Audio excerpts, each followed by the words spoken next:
नमस्कार दोस्तों, एक बहुत इंपॉर्टेंट न्यूज़ सामने निकल कर आ रही है। कल ही यहाँ पर जो हमारे देश के चीफ इकोनॉमिक एडवाइज़र हैं के सुब्रमण्यन साहब, उन्होंने ये कहा है कि जो बैंकिंग है वो आपका स्ट्रैटेजिक सेक्टर का पार्ट होने वाला है। जी हाँ, बहुत ही इंपॉर्टेंट पॉइंट। याद होगा मैंने कुछ दिन पहले एक वीडियो बनाया था रिगार्डिंग पीएसयू प्राइवेटाइजेशन। जो 20 लाख करोड़ का पैकेज आया था उसमें सरकार ने कई सारे रिफॉर्म्स बताए थे और सरकार ने स्ट्रैटेजिक और नॉन स्ट्रैटेजिक के बारे में भी बोला था।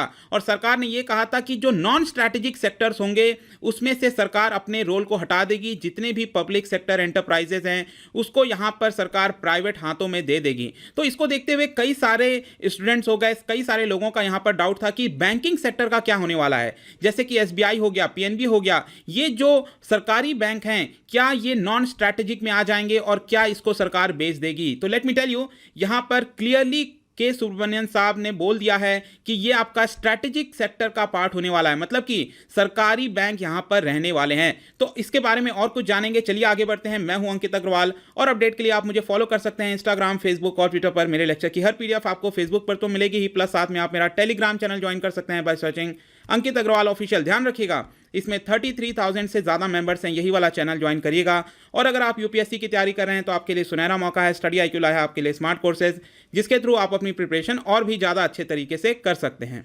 तो याद होगा दोस्तों, मैंने कुछ दिन से बहुत सारे वीडियोस बनाए थे रिगार्डिंग 20 लाख करोड़ पैकेज। तो यहाँ पर ये सिर्फ पैकेज की बात नहीं कही थी सरकार ने, यहाँ पर बहुत सारे रिफॉर्म्स लाए थे और सरकार ने एक बहुत बड़ा नारा दिया था, that is self reliant India, that is आत्मनिर्भर भारत। और इसमें सरकार ने एक बहुत बड़ा रिफॉर्म लाया और ये कहा कि हम पब्लिक सेक्टर एंटरप्राइजेज में जो रोल है उसको यहां पर थोड़ा कम करने वाले हैं। लेकिन याद रखिएगा, सरकार ने ये कहा इसकी जो इंपॉर्टेंस है वो हम कम नहीं करेंगे, लेकिन प्राइवेट सिटीजन्स को, प्राइवेट सेक्टर को ज़्यादा बढ़ावा देने के लिए, ताकि हम सेल्फ रिलायंट बन सके, इसके लिए जो रोल है प्राइवेट पब्लिक सेक्टर एंटरप्राइजेस का, इसको कम किया जाएगा। अब इसके लिए सरकार क्या कह रही थी कि सरकार एक लिस्ट लेकर आएगी। अब लिस्ट में यहां पर दो चीजें होंगी, एक तरफ होगा आपका स्ट्रैटेजिक सेक्टर, दूसरी तरफ होगा आपका नॉन स्ट्रैटेजिक सेक्टर। सरकार ने यह बोला कि जो भी सेक्टर्स हम नॉन स्ट्रैटेजिक में रखेंगे उसको यहां पर सरकार की जितनी भी पब्लिक सेक्टर एंटरप्राइज हैं उसको हम ट्रांसफर कर देंगे प्राइवेट हाथों में। मतलब यहां पर सरकार का कोई भी रोल नहीं रहेगा और सिर्फ जो public sector enterprises strategic sector के अंदर होंगे वहीं पर रोल रहेगा। तो इसी को देखते हुए यहां पर सुब्रमण्यन साहब ने बोला है कि जो बैंकिंग है वो आपका स्ट्रैटेजिक सेक्टर का पार्ट होने वाला है। इसके लिए आप आश्वस्त हो सकते हैं कि यहाँ पर जो सरकारी बैंक हैं वो रहने वाले हैं। लेकिन इसका मतलब ये नहीं हुआ कि नॉन स्ट्रैटेजिक सेक्टर में, सपोज मैं कहता हूँ कि कोई पब्लिक सेक्टर एंटरप्राइज है तो यहाँ पर अगर उसको नॉन स्ट्रैटेजिक में डाल दिया गया, इसका मतलब सरकार अपना रोल हटा देगी और 2 साल में उसको बेच देगी। यहाँ पर सरकार ने ये बोला कि समय समय पर हम देखेंगे कौन सा अप्रोप्रिएट टाइम है। हो सकता है 5 साल लग जाए, 10 साल लग जाए, 15 साल लग जाए, लेट्स सी कि उसके ऊपर क्या होता है। इसमें एक और इंपॉर्टेंट चीज ये है कि अगर स्ट्रैटेजिक सेक्टर में भी सरकार कह रही है कि अगर हम बैंकिंग सेक्टर को रखेंगे, तो यहां पर याद रखिएगा सरकार ने यह रिफॉर्म में बोला था कि मिनिमम वहां पर एक पब्लिक सेक्टर एंटरप्राइज होगा और मैक्सिमम 4 तक होंगे, मतलब मैक्सिमम 4 होंगे और मिनिमम 1 तो होगा। ठीक है, तो इसके बारे में मैं और आपको बताऊंगा, लेकिन पहले हम समझ लेते हैं what is strategic and what is non strategic.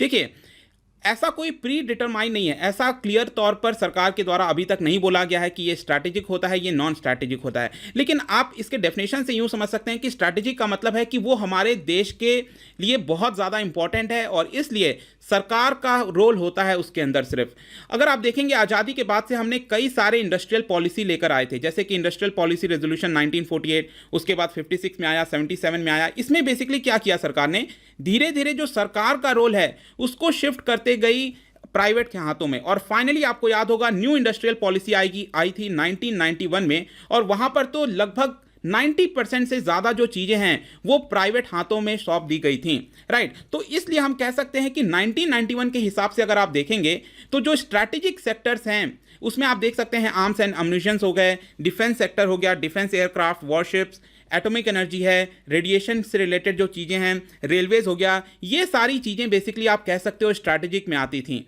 और बाकी जो चीज़ें हैं जैसे कि इंश्योरेंस है, पहले इंश्योरेंस होता था सिर्फ एक, LIC, लाइफ इंश्योरेंस कॉर्पोरेशन, तो ये पहले स्ट्रैटेजिक होता था। लेकिन 1991 के बाद से हम देख सकते हैं कितने सारे प्राइवेट इंश्योरेंस कंपनीज आ गई हैं, तो ये एक तरह से नॉन स्ट्रैटेजिक में चला गया है। वैसे ही आप डिस्काउंट्स देख लीजिए, दिल्ली में, मुंबई में, हर जगह आपको प्राइवेट सेक्टर का रोल मिलेगा।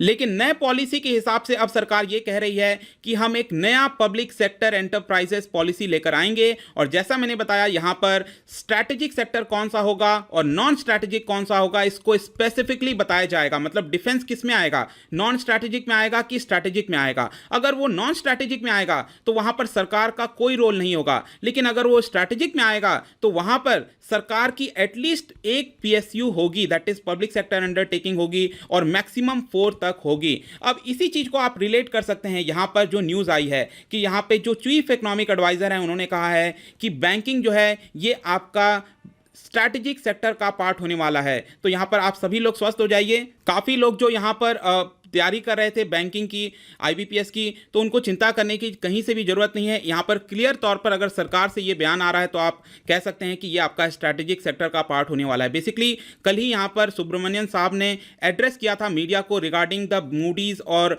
जितने भी रेटिंग एजेंसीज हैं उनका क्या प्रोजेक्शन है। आई थिंक मूडीज के ऊपर मैंने ऑलरेडी वीडियो बनाया था, आप देख लीजिएगा।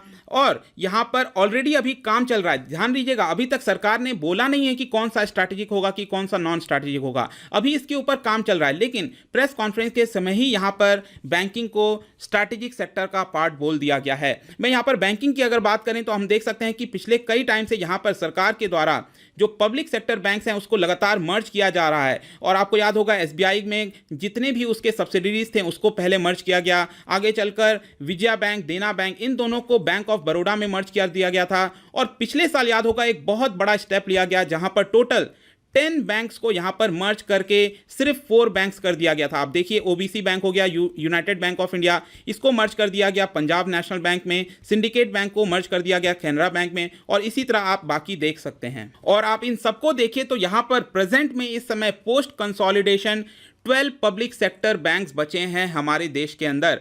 और 2017 से अगर आप कंपेयर करिए तो उस समय थे आपके करीब 27 पब्लिक सेक्टर बैंक्स, लेकिन मर्जर के बाद टोटल यहां पर 12 पब्लिक सेक्टर बैंक्स बचे हैं। लेकिन अब ध्यान दीजिएगा, हमने कह तो दिया कि ये स्ट्रैटेजिक का पार्ट होने वाला है, लेकिन यहां पर अभी भी 12 पब्लिक सेक्टर बैंक्स हैं। लेकिन सरकार ने क्या कहा था अपने पॉलिसी के अंदर कि यहां पर मैक्सिमम कितने एंटरप्राइज रखेगी सरकार, 4 एंटरप्राइज रखेगी। और इसीलिए इसी प्रेस कॉन्फ्रेंस में सुब्रमण्यन साहब ने यह भी हिंट किया कि further consolidation of public sector banks हो सकता है। मतलब ये जो पब्लिक सेक्टर बैंक्स आप देख रहे हो टोटल 12, हो सकता है इसको फर्दर यहां पर एक दूसरे के साथ मर्ज कर दिया जाए और शायद 4 या 3 बैंक पब्लिक सेक्टर बैंक्स बचें। मैं भी शॉर्टी के साथ नहीं कह रहा हूं, लेकिन जिस तरह की पॉलिसी चल रही है और जिस तरह के बयान आए हैं यहां पर चीफ इकोनॉमिक एडवाइजर के द्वारा, तो आप क्लियरली कह सकते हैं कि इसकी तरफ सरकार बढ़ने वाली है। अब इसके कई सारे रीजन दिए जाते हैं सरकार के द्वारा, जैसे कि यहां पर जो कॉस्ट है वो कम हो जाएगा, जो नेक्स्ट जनरेशन बैंक्स हैं, बड़े बैंक, बेहतर बैंक बनाने हैं, वो कामयाबी मिलेगी,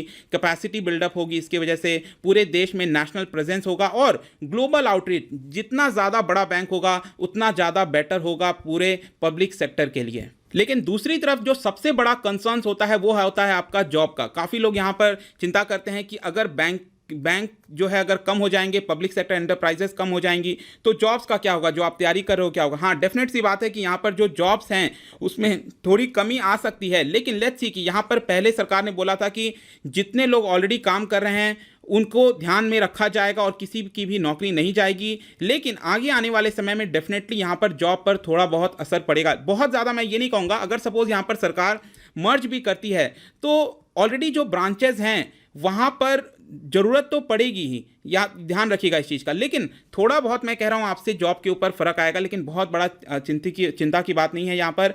और लास्ट में मैं आपको बता दूं कि इस समय हमारे देश में करीब 300 पब्लिक सेक्टर एंटरप्राइजेस हैं, इसी के आसपास हैं। लेट्स सी कि अब कौन कौन से चीज़ों को यहाँ पर स्ट्रैटेजिक और नॉन स्ट्रैटेजिक में बांटा जाता है। जैसे ही सरकार के द्वारा इसके बारे में कोई भी अपडेट आएगा मैं आपके लिए उसके ऊपर वीडियो बना दूंगा। तो आई होप कि यहाँ पर जो भी अपडेट आया था आपको कुछ जानने को मिला होगा। अगर आप मुझसे इकोनॉमी पढ़ना चाहते हैं तो मेरा कोर्स ऑलरेडी लॉन्च हो चुका है। स्टडी IQ ऐप पर डेली यूपीएससी MCQ कोर्स भी लॉन्च हो चुका है। किसी भी इंक्वायरी के लिए आप मुझसे डायरेक्टली इंस्टाग्राम पर जुड़ सकते हैं। यहाँ पर मैं डेली एक MCQ डालता हूँ, आप मेरे स्टोरीज में जाकर प्ले कर सकते हो। मिलता हूँ आपसे next time, till then thank you very much, see you soon.